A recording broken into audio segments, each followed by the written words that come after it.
In this video, I want to talk about some of the rhetorical techniques, devices, or features that Naomi Klein uses in her essay, The Change Within.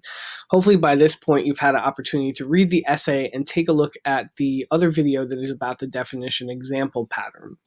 So, we're just going to review a little bit there and then talk about some of the other rhetorical techniques or features that Klein uses to organize this essay. So first, as discussed in the other video, she begins with what is called a definition example pattern. She does that by beginning with the terms mismatch or mistiming, and then giving several examples that help to illustrate to readers what those two definitions mean.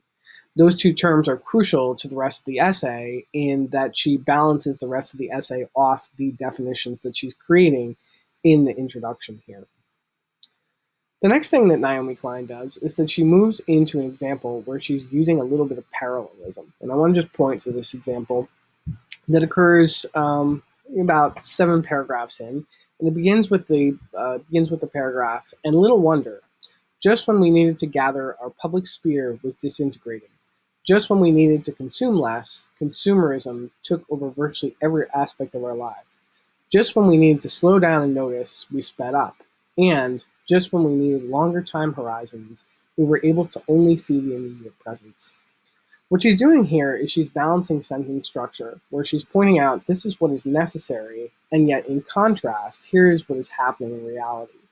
And she's using parallelism not just in content, but also in sentence structure.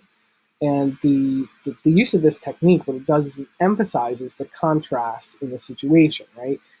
It's sort of reinforcing the idea that things are out of step, or things are mismatched or mistimed, because this is what's necessary, and then on the other hand, this is the reality. So parallelism is one tool that she's using in this essay in order to emphasize, communicate with, or persuade her audience. Another way that she organizes this essay is through the use of headings, and this is a common feature that writers will use. What she does is she bolds out in different typeface the sort of 3 main points that she's going to use in order to emphasize her thesis. Her thesis is, of course, that late-stage capitalism is getting in the way of dealing with climate change in any kind of meaningful terms. And so her 3 main points are: climate change demands that we consume less, but being consumers is all that we need. And then she illustrates that idea with a couple of examples. The next example we get, or the next major point that we get, is that climate change is slow and we are fast. And then she's going to illustrate that with an example. And then finally, climate change is place-based and we are everywhere at once. And she's going to illustrate or explain that concept with a variety of examples. So using headings is sometimes a really neat and clever way to organize the main points that you want your reader to take away from your writing. I want to zoom back into point number 2, where she talks about this concept that climate change is slow and we are fast. And she does something really interesting there. What she does is she uses another rhetorical technique. This time she uses an extended metaphor. And she uses this extended metaphor of being on a train and looking out a window in order to help us understand what is meant by the fact that the climate is changing at a rate that we can't even see because we're constantly looking at it. It's almost like if a friend has gotten a puppy, or if you have a nephew or somebody who has a child and you haven't seen that person in a while, and all of a sudden, like just a couple months pass, like, wow, they shoot up. Same kind of idea here, right? She's trying to give this idea that, like, when we're constantly looking at something, we can't notice the change. And that extended metaphor helps her to communicate that principle there.